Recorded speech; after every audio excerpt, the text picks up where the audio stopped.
It's wonderful to see so many faces here. Many of you I know, some of you I'm yet to know. But without further ado, I would love to introduce Professor Liz Oakley-Brown to talk to Martin Mulligan, Marion McClintock and Michael Greeny about the last 60 years of the department. Thanks. Thank you so much, Owen. We are doing the thing with the mini mic, everyone. So watch and learn, everybody. So hello, good evening and welcome to what has been described as, quote, our slightly classy evening, end quote, to celebrate 60 years of the Department of English Literature and Creative Writing here at Lancaster University. So we're delighted to celebrate this wonderful anniversary with you, alumni, current students, former and present professional service colleagues and academics and our friends. So as Owen said, I'm Liz Oakley-Brown, and it's my absolute pleasure to start our evening with 20 minutes or so of memories of the department's first 40 years from our three illustrious guests who I'd now like to introduce to you, in case you don't know them. Marion McClintock, MBE, MBA, has worked for the whole of her professional life in higher education, including more than 40 years at Lancaster, where she was academic registrar from 1994 to 2006. She is currently Honorary Archivist and Honorary Fellow of the University, as well as pursuing historical and related pursuits in Lancashire and Cumbria. This evening we're thrilled to hear from Marion about her time in the department as its first administrator. Yeah, thank you. Next is Martin Mulligan, who did his BA in Medieval Studies at Lancaster in the mid-70s, and then went on to a career in publishing and Financial Times journalism, amongst other things. He's now writing a novel, and we can't wait to hear your recollections, Martin, of departmental days filled with punk, protest, poetry, prose and plays.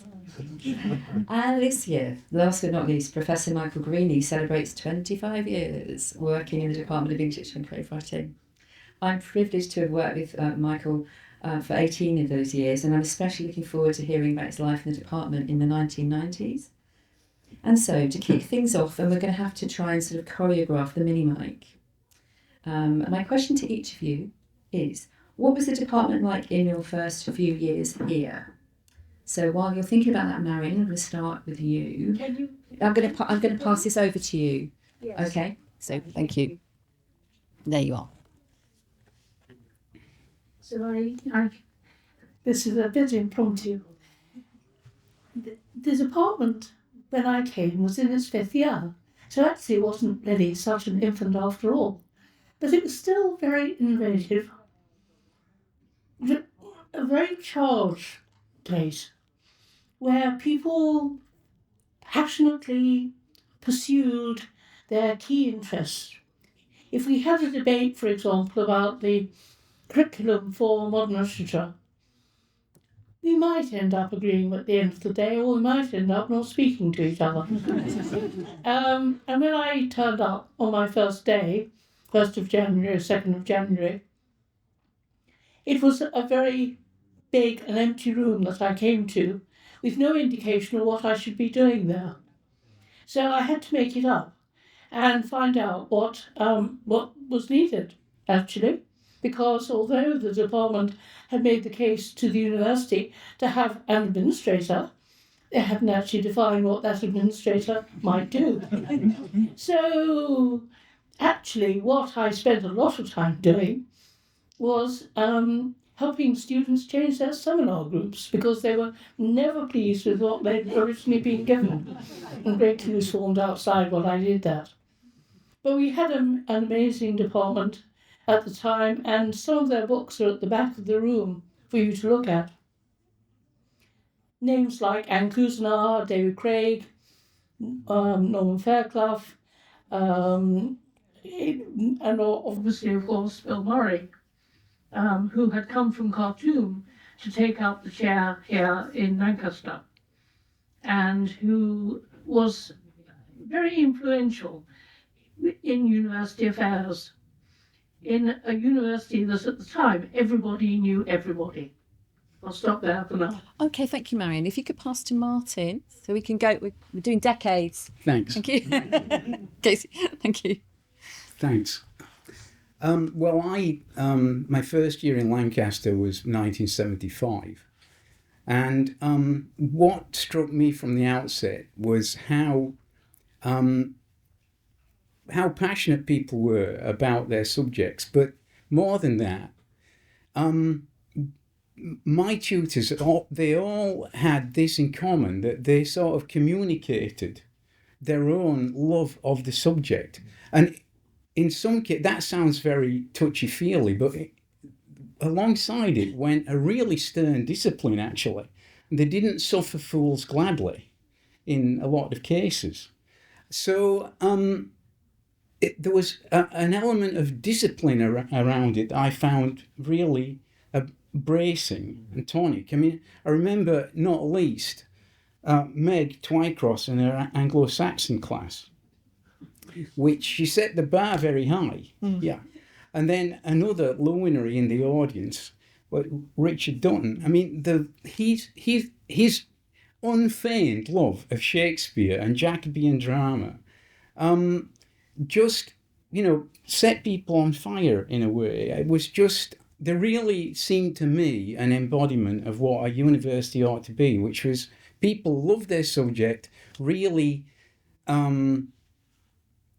wanted to share that, but equally were quite demanding in terms of what they were asking of the students. So that's chiefly what I took away from it. If I seem like I'm speaking like a student, it's because I'm snapped straight back to that time district by this experience. I'm back there in imagination now. There's one other thing that I'd share about the emotional tone of that experience over 3 years for me.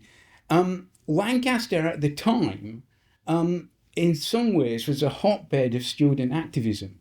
And I've got just one anecdote in that connection. Michael points out that I've got a Rolodex of anecdotes that I could go through, but I'm restricted to this one. I put my name forward to edit a poetry magazine, Continuum it was called, in 1975. And the first approach for funds to the student union was turned down. And the £50 that was being sought was deemed to be more urgently required by Arms for Cuba. So there was a special texture about that whole experience. It was very energizing. We will come back. We will come back to these emotions. I'm now going to, if we pass the mini mic to Mike, in fact, thank you. So, same question to you, Mike. Okay, so I'm going to take you on a journey back in time to 1993, which is when I arrived in Lancaster as a PhD student. I think a nice way of thinking about the history of the department is I'm not going to call them feuds, I'm going to call them spirited disagreements about the nature of the discipline. I think that's an enlivening thing, actually, for a Department of English to have. And in the 90s, it was a particular brand of high theory versus historicism and a kind of fragile truce between. I quite enjoyed sort of having a kind of ringside seat on that as a research student who's also learning sort of slowly how to be a teacher, how to run seminars and give lectures. And one thing I have very vivid memories, and Martin talked about being snapped back to the past, and I'm having that right now, is watching just this roster of extraordinary lecturers, which included many people in this room, so I'll refer to Alison Easton and Richard Dutton, but the list could go on. It's difficult not to forget John Mowat and David Carroll, both sadly passed in recent years. And what I did was I just watched these lecturers in action and thought, what can I learn from the way they teach? I mean, this is a particularly vivid memory for anyone who's here in the 90s would be the lectures of Richard Wilson, who had this electrifying style, which I pretty soon realised I don't try this at home. I can't do that. But with other lecturers, there was always something not just about the books they were talking about, the way they talked about the books, that I found kind of really quite inspiring, and it's something I kind of carry around with me until today. Thank you. So we will wait till the mini mic comes back. Thank you so much. I mean, what I'm getting is an emotional texture of a department that has kind of lasted through 40 years. And I know Marion is a bit edgy about talking about too much of the emotions, and quite rightly so. But I wonder if you could take us back to maybe that emotional texture of the 60s to try and capture. I mean, for us, I think in 2024, it's quite difficult to try and imagine what it's like to be in a department, a university that hasn't got all the policy kind of strapped down. Thank you. Thank you. Everything had to be invented as we went along. And that actually led to an interesting set of, take creative writing, for example. Deeply controversial when it appears at first sight in Board of Studies. What's this non-subject? It doesn't have any books. How can we teach it? Stylistics. What's that about? Why do students have to take stylistics and just argue about the books that they should be enjoying? And why should they span all the distance between Anglo-Saxon and right the way through to modern language? This is ridiculous. So we had quite a lot of student disagreement. And we had a Leave for Human Fellow here in the university, a Polish gentleman, and he rashly set about collecting the views of students about their teachers. The report was so controversial, it was never published. I do have a copy in the archive, I'm glad to say, because he handed me one when I set off this new career late after I finished being academic registrar. So you remember that when the university opened, people came in very traditional dress. If you look at photographs, you'll see the men in ties and jackets and shirts and the women in cork shoes and skirts and neat hair. And suddenly, in the early 70s, that all changed. And we had the full array of pink drain pipes, waist-length hair for men, lots and lots of beads. I wore long dresses to work on a regular basis and no one thought anything of it. And there was a kind of sickly smell of cannabis down the corridor from time to time. So we had to contend with all these things and at the same time create a reputation for the university. And that was quite difficult. Fortunately, the calibre of the people who were here just made that difference. They were all actually very excellent people in their discipline. And thank goodness they were, and laid an excellent foundation. Thank you. So, you should know wait. Thank you. So, Martin, I'm going to come back to you to try and capture some of the experience that you had and how it shaped your future career. Really excellent career. So, how has being at Lancaster in the 70s shaped what you have become professionally? Yeah, that's really interesting. Thank you. I think I can answer that. I'm going to answer very candidly. The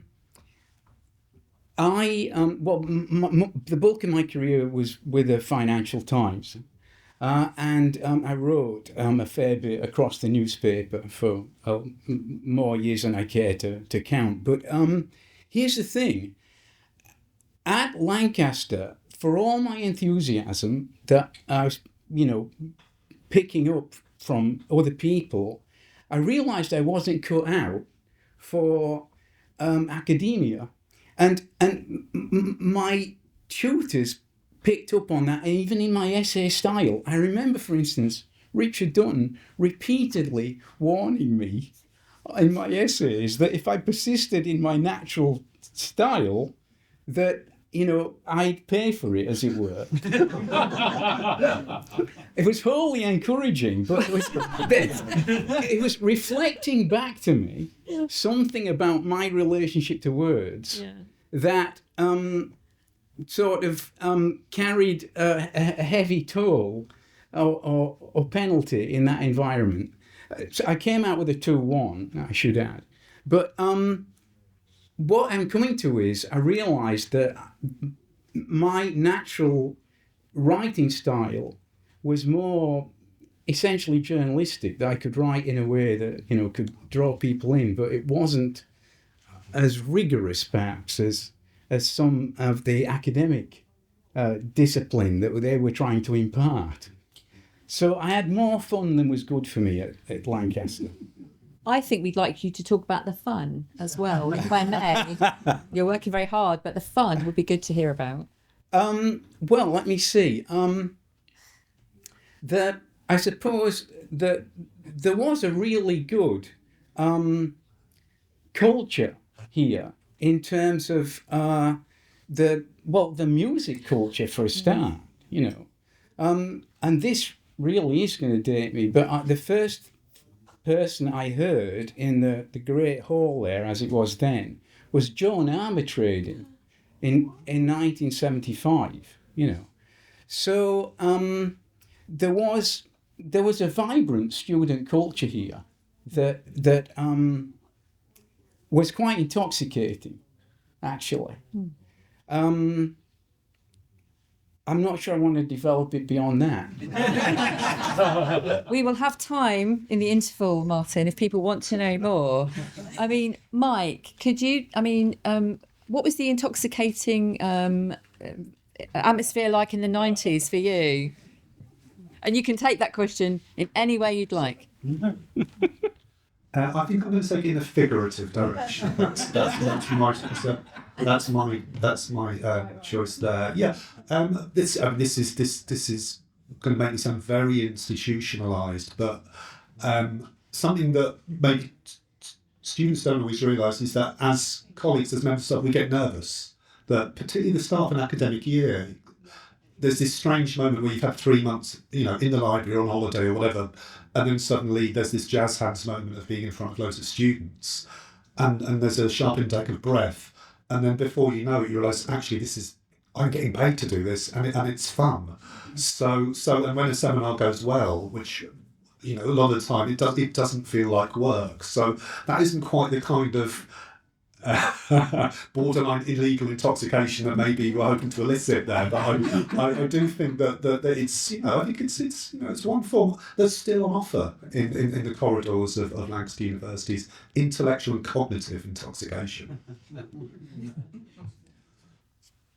I'm going to. We've got a film to show, haven't we? Which is about the 60s. So what I'm going to do is perhaps wrap up this section so you can get a sense. Those of you that aren't quite as old as us can get a sense of what it might have looked like. Is that okay, Owen? And while Owen's getting that set up, I would just want to kind of sum up and thank colleagues for a wonderful kind of glimpse of what it was like in your particular moment.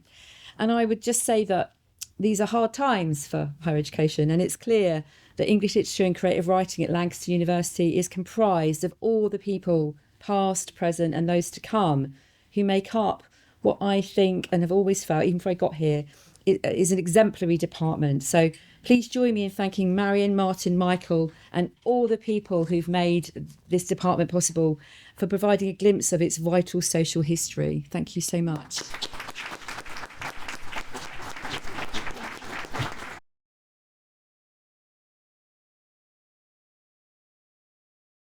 Students are scattered in lodgings which must be within 10 miles of the university. That means Lancaster or Morecambe. The idea of a new university appealed to me. And I think more specifically a new university in the north, because I'd lived very much in the south of England beforehand. I'd never hardly been north of Birmingham. But it was primarily the question of starting with a new university, although it being a year when I came, the chance to be on the beginning of new institutions, new things going on in the university. I chose Lancaster from among several of the new universities because they offered the right courses, and also because I was interested in visiting this area. When I first noticed that it was a new university, I thought, well, this would be more interesting from the point of view of creating things and pioneering spirit and all this. It's quite a bit different from our system in Germany. The groups are much smaller here. The contact to the professor is much closer. and we have been designed a special tutor for our academical problems. English food, I had to get used to it. It took me about a week, but I enjoy it now. It's about the same quality, but it's prepared different. They have Cokes here, but they don't have ice in their Cokes. I miss the ice cubes, I guess. But I think they have just about... But the food is very similar, I think. I don't miss anything that much.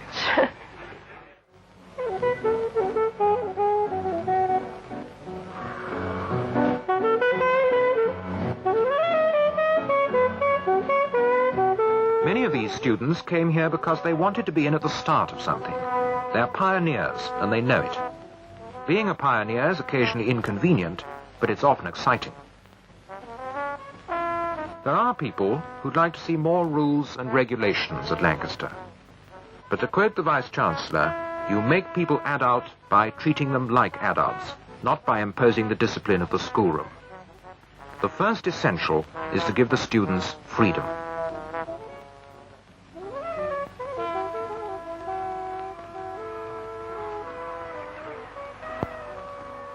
I came to the department in 2006, and I think what I most enjoyed about the department was that when I first spoke to colleagues, the first thing they would tell me is behind someone else's back, just how wonderful that other person was.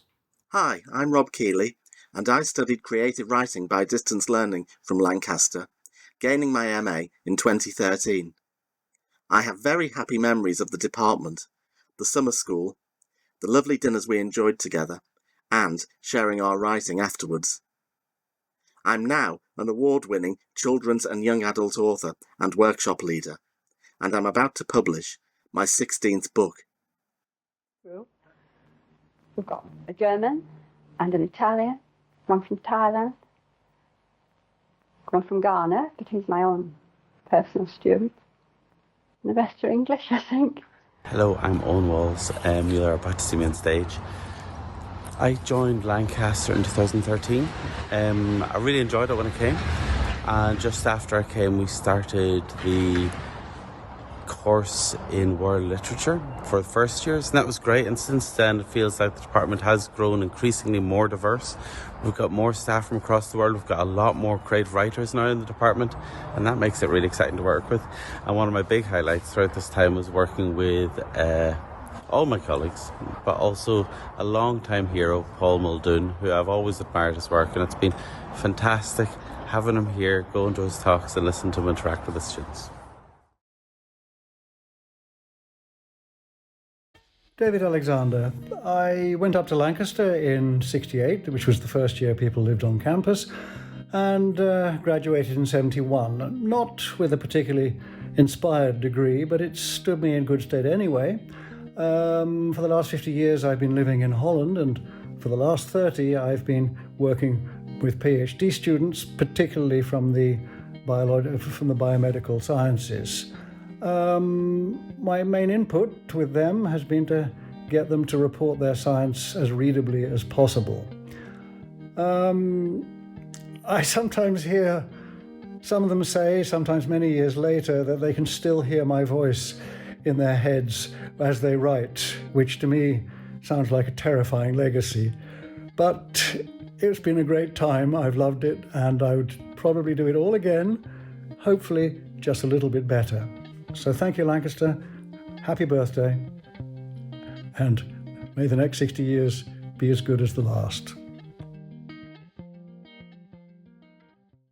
I am delighted to welcome the present and future to the stage. We have 7 amazing poets. We did a call out for sonnets, and it's been a nightmare choosing the best sonnets to read. I said sonnets mainly because they're short, but imagine your own literary reason. The poets you're going to hear from are Elsa Dorman, Abby Price, Sophie O'Connor, Thomas Bailey, Lucy Whelan, Beth Train Brown, and Eleanor Knight Jones. Some of them have left us recently, and they're still alive. explain that. Yeah, okay, I'll explain it later. Some of them have already been published, and some of them are working their way towards it, and some of them have just joined us. But would you please put your hands together for these amazing poets?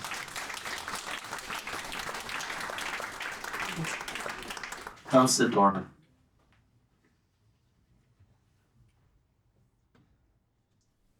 Sonnet 90 by William Shakespeare. Then hate me when thou wilt, if ever, now.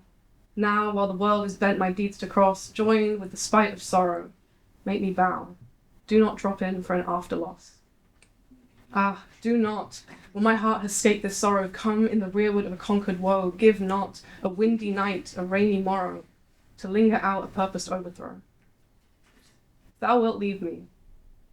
Do not leave me last, when other petty griefs have done their spite, but in the onset come. So shall I taste, at first, the very worst of fortune's might, and then other strains of woe, which now seem woe, compared with loss of thee, will not seem so.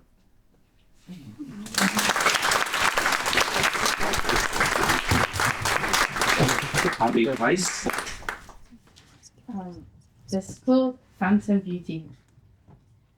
A day may light or cast shadow upon thine eyes of grace, thine hair of blessed silk. The season may determine such outcome, though thou shalt remain beauty of ilk. As the season's clock hastens to its end, hoarfrost smothers plants that o'er time here dwell. Now such essence of nature doth contend its own self silently, a chandelle. Such may conquer its own, but thou, my love, remain as thou was created, a light. In nature's darkling, a candle hereof. Stay in my mind's eye, or on earth a white. The flakes that fell have charm no less, yet the stars in thine eyes surpass winter's threat.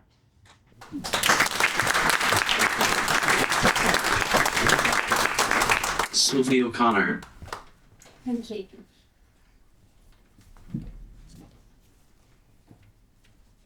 This is my sonnet called Rogue Bodies. A fictive foe lives here, inside of me, inside of us. You puppeteer us so. Quivering bones, they whisper, fight or flee. I stay still as you orchestrate the show. You wage war, my arteries are pulsing. Choose wisely which words you restrain and choke. I surrender. You seize me. I'm pulled in. I tremor inside a body gone rogue. No more, I cry with a wavering voice. I called your phone and met a silent line. I challenged you each time I lost the choice to pull the strings of the body that's mine. Answer my calls. Here, play your winning ace. You turn around. I meet my anxious face.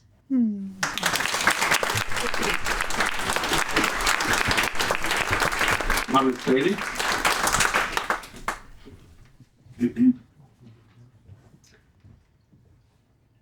Cigarette ash.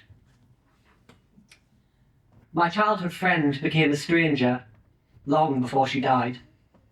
The drugs, the drink, and the devil, well, so my grandmother said, was a one-way ticket to fiery damnation. My grandfather was a stranger for years before I was born. When he went for real, I thought we'd visit my grandmother. With her ceramics, she was paranoid I'd break. She took up smoking to cope, I think, but never told us where she hid her cigarettes. I'm stopping soon, I'm stopping soon. None of us were shocked when she died. But in one of the vases she was worried I would smash, I'm sure I found the remains of some cigarette ash.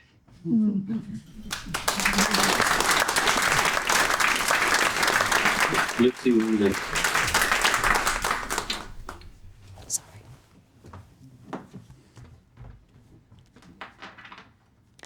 Sorry. Beautiful and laughing. These days, you'll find me running down the middle of the road, hair flailing like Medusa.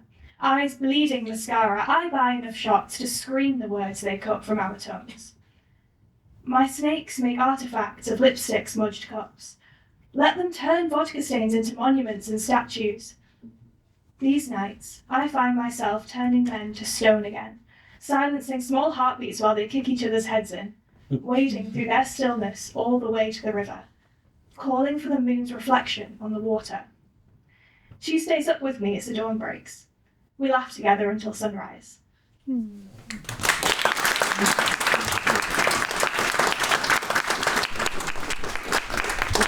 The Middle Bath Train Ride. Thank you. Oh, there we go.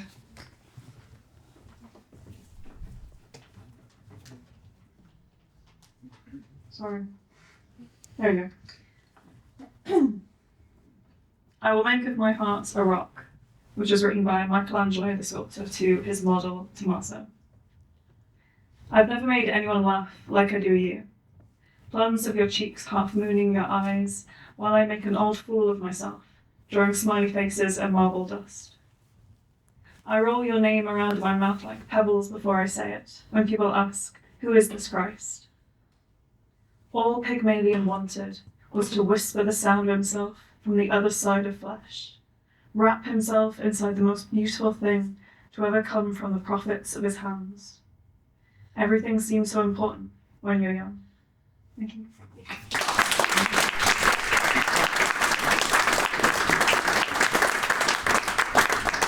And lastly, Eleanor Knight-Jones. Thank you. Ridley. Blind stitch.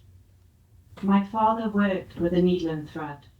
His workshop a parade of cobwebs and bobbin heads, globed over stitching to be read. A hanging head, liberty patterns scanned, fabrics cocooned him, the eye of the storm. The thunderclaps of his old singer Jones weighty against the voice of Paul Vaughan.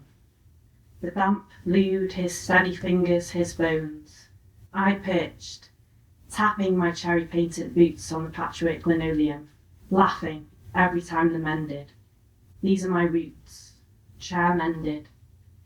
He tugged my ponytail in passing. Nostalgia is not reserved for occasion. It's futile, beautiful, a poet's persuasion.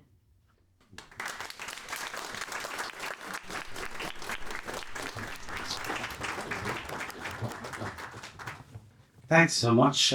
Don't leave the stage, please. Oops. I fell into that. I'd love to ask you a couple of questions, and it's going to be awkward, so let's just fight through the millie. We saw there, just a minute ago, the sense of how Lancaster was changing from way back then. I guess you are still seeing it change now. Have any of you noticed, some of you are just here, and some of you have been here and left. Have you seen many changes in the last decade, year, since you've come? Eleanor? Thank you. So I studied my undergraduate here, and I taught under Owen for a while as well. So a testament that I returned. But I'd say that was 8 years ago now. I'm now doing distance learning, creative writing MA. So I finally had time. I'd say the sense of home was the biggest thing for me. Just like everyone's mentioned, I know, and I don't want to keep going on about, but the community here and the space it gives people to feel like they can actually be creative in whatever they wish to be and not judged. Massively made me return, and yeah, that was huge for me. And changes, obviously there's always changes digitally, vastly for me. Even in 8 years I come back and I don't understand half the things we're doing online, but it's all a learning curve and it's part of it. But I'd say the sort of epicenter of the department is still the same, and it was so nice when I was applying for my MA to see so many of the same names still teaching, which is a testament again. Anyone else want to pipe in on change? If you like, yeah. That's a mic. This one. Yeah. So I'm actually only in my third year. Yes, but I was away last year on a year abroad, and I must say that being able to come back to exactly what you were saying with this sense of like community and a feeling as as if like, yeah, everybody is so keen for you to do well and so keen for you to explore different avenues that you want to look at, that you might want to research into, that you've maybe heard in passing, and there's such an encouragement to want to know more about it. So yeah, I must say that was a big thing that I was really excited to return to. It's definitely a more community-focused university. And yeah, I feel really privileged to be able to go into such detail about the things I get really excited about, and not feel like I'm being awkward or asking silly questions or anything. So yeah, that would be my statement on that. Super duper. I'm going to take all of that for the PR that we're going to be milking this event heavily for. One of the things that I like, well, that we talk about and that we kind of pride ourselves on, and I don't know if it's true, so I'd be interested to hear, maybe it's not. We think there's a lot to be said about how fervently we mix English literature and creative writing, that we don't see them as kind of a pea and a plum in a pod, do you know, or not exactly, nor they're not the same, but they do grow together, kind of like, have you seen the Marvel movies like Venom and the symbiote, you know, Tom Hardy, the kind of, there's this weird symbiotic violence there, and to our benefit, I think. Does anybody hate that movie? Anything to say about that? Yeah. Yeah, I mean, I think it's endlessly fascinating how important the mixture between creative writing and English literature is at Lancaster. I think it's very interesting when you hear that and in the middle, people sort of tend to assume that it means that the disciplines are kind of just radically separate and shoved together in the same department. But what I found from my experience of doing my undergrad and now my master's here is that the two are so heavily interlinked. And I find that so much of what I learn in creative writing comes to bear on English literature and vice versa. I mean, you know, before coming to Lancaster, I could never have sat down and wrote a sonnet. And this is one of the things I wrote in Owen's class 2 years ago. You know, and that in and of itself, learning how to write a sonnet massively helps me when I then go to read it as a literature student, when I'm dissecting it. I think that it's such a brilliant way to learn, because we look at how to produce artworks, but we also learn how to dissect them. And the as you say, the symbiosis between the two is so richly realised at Lancaster in a way that I can't imagine it would be as well executed elsewhere, because it's so important to the ethos of the department.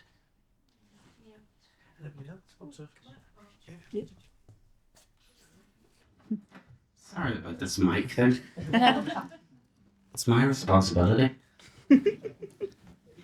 I think it's really interesting you said that, because it came up in a seminar of mine recently with Liz Oakley Brown, where we were talking about a book, and I mentioned, because it was a sequel book, and I was sort of talking about how you can kind of tell sometimes that a book did well on the first one because the editors only give it kind of a passing glance on the sequel.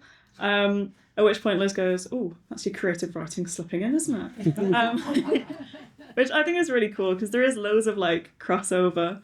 And I think it's interesting as well, like how much crossover there is outside of academia. So sort of like talking about like the change in Lancaster as well. Like there's so many creative events in Lancaster that we're actually getting a lot of the art scene from Manchester coming here.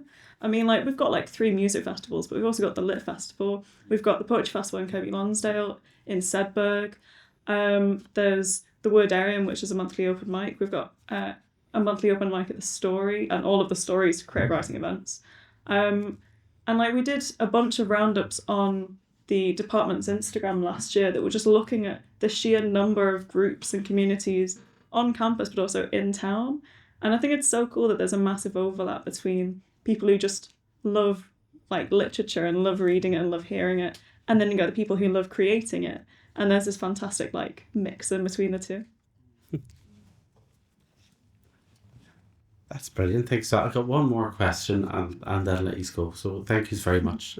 Thank yous really. So I'm not going to ask about any stenches of drugs down the corridor, but what I will say is that what about that radical spirit? Because it was cool. I really thought when watching that video, it was amazing to see them talk about how radical it seemed, and it seemed quite radical. Like playing the bass, being politically angry, like what Martin was saying, what Marion was saying. It seemed great. Is that something that's sapped away or gone, or is there still a hint of that here? Anybody? Yeah. So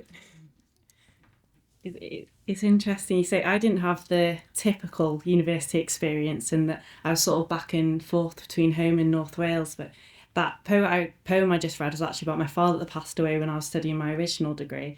And but when we were doing the whole process of looking for universities, he absolutely loved this university. He really did, because of that. He liked the grit of it, and he liked that what it had. And watching that video, I sat there thinking that it's so important here, I think. And I do think for me, even though I didn't have the typical experience and I've been back and forth and things, I even got a sense of that. So I can't imagine what it would be like if you were so fully immersed in it.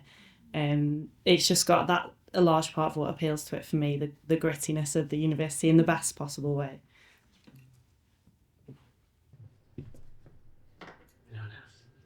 Listen, can you put your hands together for the future? That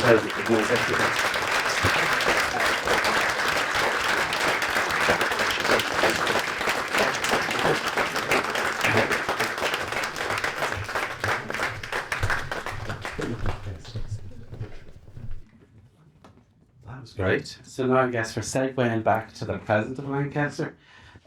Me and Claire are supposed to have a discussion, and I've only got one question written down here, which is, what is a pageant wagon? I'm not sure what the answer will be, but I guess we're about to find out. I've got props. We're supposed to sit here for the camera, but the mic's going to need slightly closer. Is that okay? Claire, what's a pageant wagon? Okay, thank you. I'm going to channel Martin as well, because explaining what a pageant wagon is in front of Meg Twycross puts me back in the student position too. But as many of you in the room probably will know, but perhaps some people won't, a pageant wagon is a four-wheeled wooden cart trailer that you might recognise. For our purposes, it also was a medieval stage on which they acted pageants. So pageants, what I'm referring to there are episodes from the Bible story, creation to Judgment Day, that maybe you'll know from things like the York Mystery Cycles. They carved up the kind of biblical creation story into small episodes, and each guild or trade company took an episode called a pageant, and they staged it on these wagons, wheeled them through the city on Corpus Christi Day, and performed for the people of the city. Your next question. Okay, my next question is, I've got it written here. Why are we talking about? No, yes, why are we talking about that? Why is that important to the department? Because, here is my first prop. This is the first volume of the Medieval English Theatre Society Journal from 1979 that Meg Twycross et al. In the Medieval English Theatre Society have been publishing and are still publishing to this day. It's, as any of you that have done my courses will know, like the go-to journal for anything related to medieval theatre. Meg is still editing it now, prolifically, but the first volume in 1979 was based on the first ever conference of the Medieval Theatre Society that took place at Lancaster in 1979, and it was called The Pageant Wagon. That's what the volume itself is called.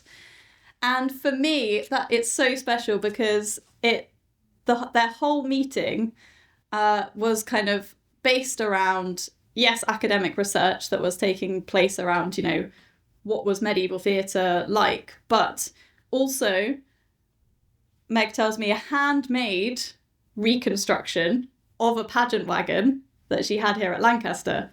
And I'm going to just read you a little bit from the report from that first meeting. So in the morning, the first session, they had kind of academic papers, and it was kind of divided into two sections. So the first of the sessions was on the evidence, and the second on reconstructions.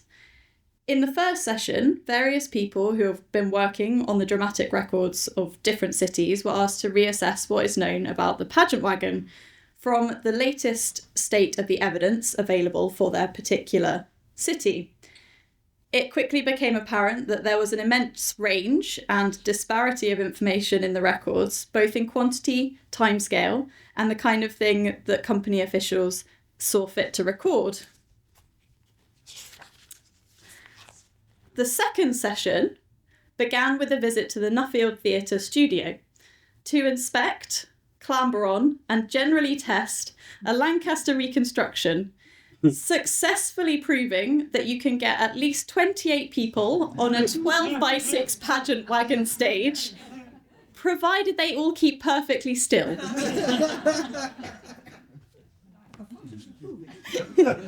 Precisely.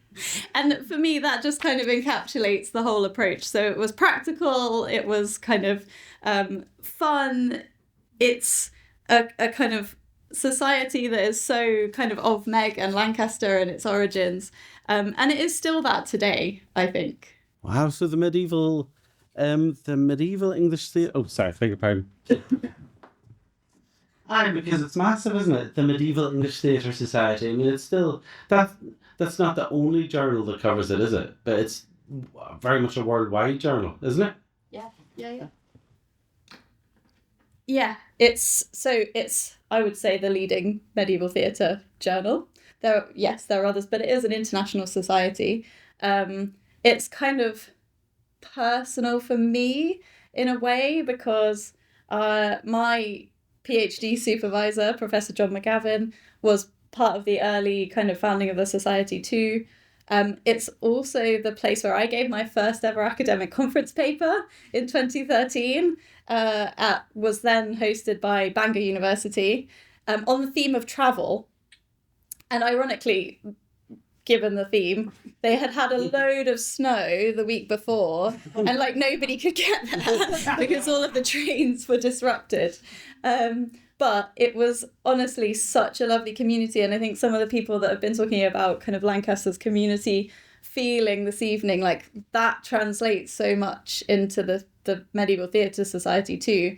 So one of the other members of the society, Bob Godfrey, he was at my first ever conference paper. And when he retired from his academic job, he contacted me and said, I have all these books. Do you want them if you're still working on this subject? They're just such a lovely group of people that you feel that. And when the job at Lancaster here came, I couldn't believe that I could possibly be kind of joining a department that had such an illustrious history. Yeah. I think that answers your question, but this is my next prop. Oh, can I first ask you, you were at a conference in Bangor, but you were snowed in and you couldn't get there? Yeah. It was a Zoom call before COVID. Oh, no. Oh, no, it wasn't. Okay, cool. No, but that, we did have a Zoom episode because Lancaster was, so the Medieval Theatre Society celebrated its 40th in 2019 at the University of Fribourg in Switzerland, and then shortly after that we were due to host back at Lancaster again, but then COVID happened, and so I ended up having to host the Medieval Theatre Society at Lancaster during COVID online. And I can't tell you that we know how many people on a pageant wagon, but you can get 50 people on a Zoom screen and they can move if they want to. They don't have to stay perfectly still. How times have changed. What's your next prop? Yes. I couldn't talk about medieval theatre without bringing props, could I? So this, and you can come and kind of see it afterwards, is something that I rescued from Meg's office, along with the Medieval Studies, the English Literature Department's Medieval Studies lending library. So back in the 70s, when Meg was teaching, they had a Medieval Studies degree, which might surprise some students now. But yes, they had a Medieval Studies degree, and they had a lending library, which was donated by all of the illustrious people kind of listed in this document here. You only have to look down the first three of these names to realise what a powerhouse in medieval studies this department has been. The first is Professor Derek Pearsall, who founded the Centre of Medieval Studies at York, which is kind of internationally renowned now. The second is Professor Stan Hussey, who, seeing many nods of people that knew his impact here. And then the third is Meg Twycross, of course, who I've been talking about. So I think, you know, as a student myself, I had set reading by those three people, and so to kind of be in a department that has that history that's still kind of living, but is so kind of welcoming and communal, is really rare.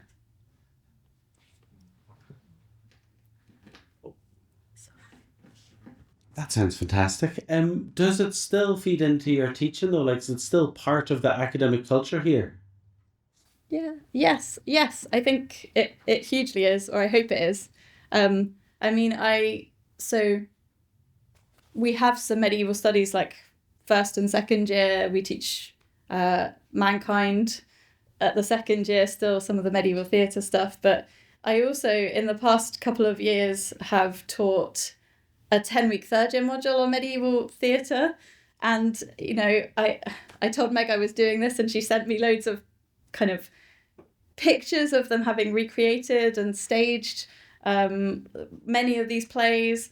Like, students can look at the whole, if any of you want, the whole of the back issues in hard copy of medieval theatre in my office.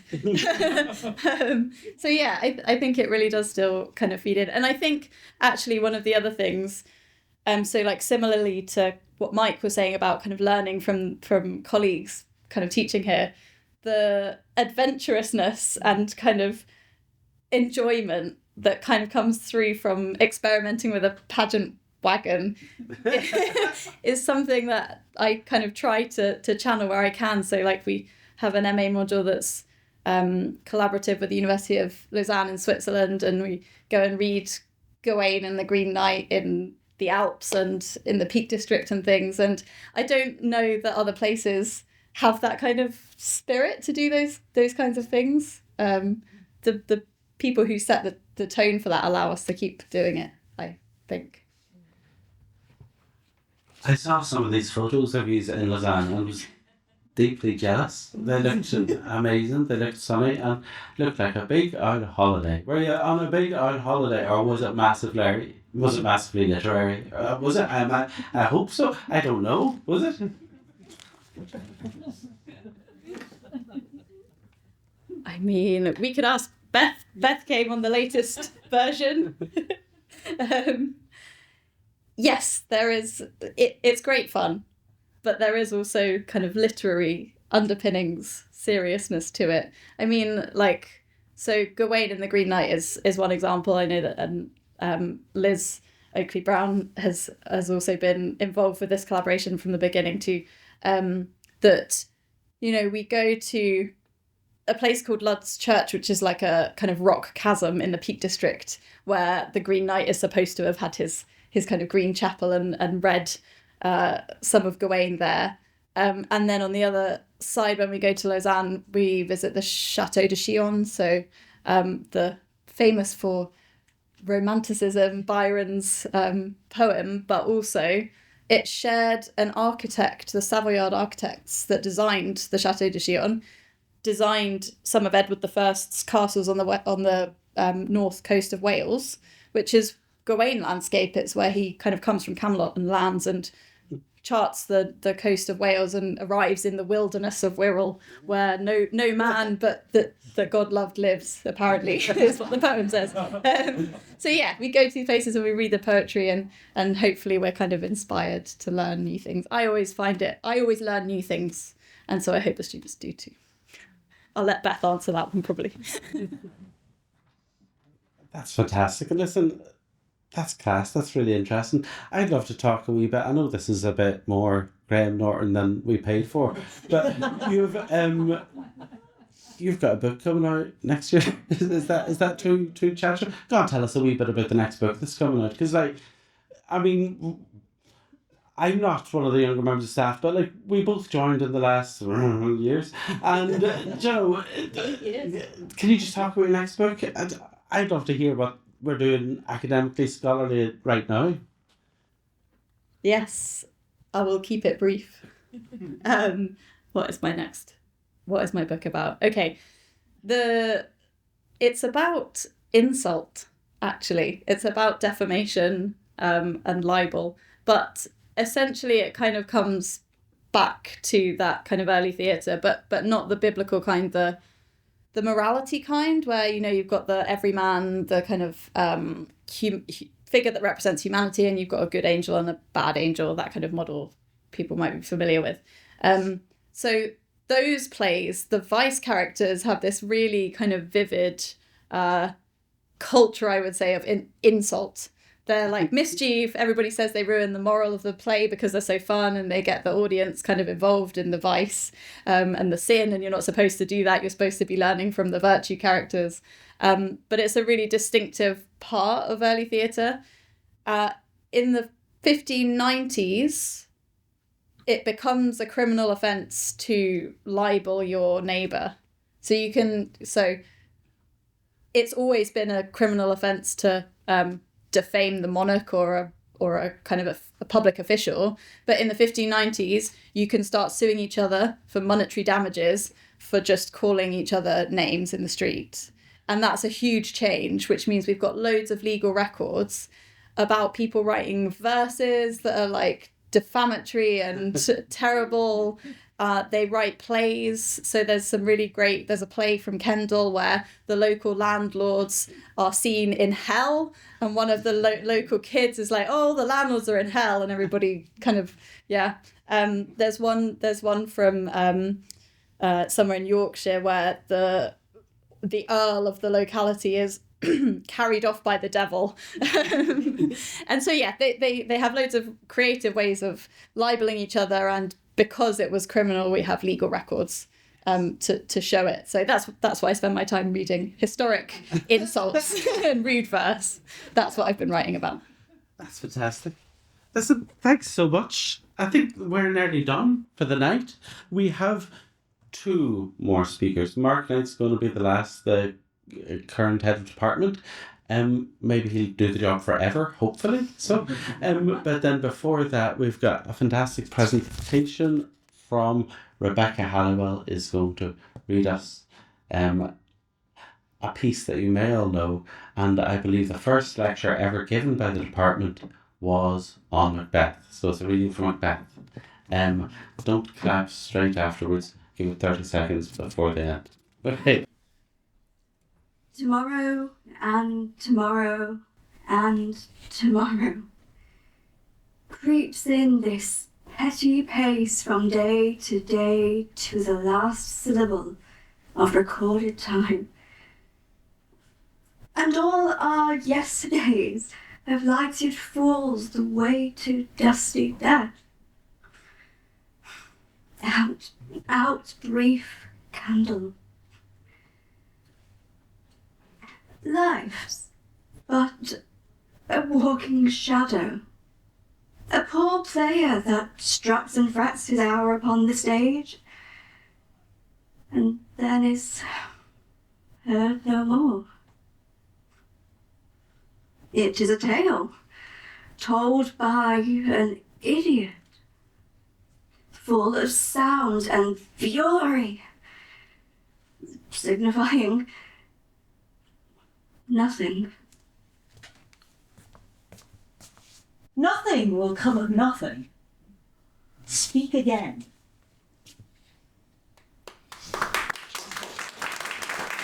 Brilliant. Thank you, everybody, and thank you so much for coming along this evening. It's just my final role just to say a few thank yous. And I'd like to say particularly thank you to Katie Waring, who helped us kind of gather some of the materials together that are at the back. If you've not seen them already, please take the opportunity to go and have a look. I'd like to thank John and Owen, who have worked so hard to pull this evening together. And I'd like to thank everyone who's participated. Let's see if I can remember everybody. So Marion, Martin, Mike, Liz, all of our students, Owen, who else have we had? Claire, Rebecca, who have I missed? Alison, thank you very much. So all of you, really, it's genuinely really appreciated. So thank you so much. And I hope everyone this evening has just got a glimpse, a reminder of why, to echo some of the comments from our students earlier on, this is a place that so many people call home. This is my second year here as head of department. When I became head of department, people I knew who were outside the university said congratulations. People I knew who were inside the university said, I'm so sorry. And as a role, that does bring its challenges with it. But on evenings like this, I'm reminded that although it's a tough role at times, it's also a huge a huge privilege and a huge honor to do this role. And the reason for that is for all the reasons that you've seen this evening, because I'm a part of such an incredible community of colleagues, academics, professional staff, and students. So thank you everybody for being a part of that over the years and joining us again this evening. Please do take a little bit of time to stay around and continue to talk, and please keep in touch with us. Thank you.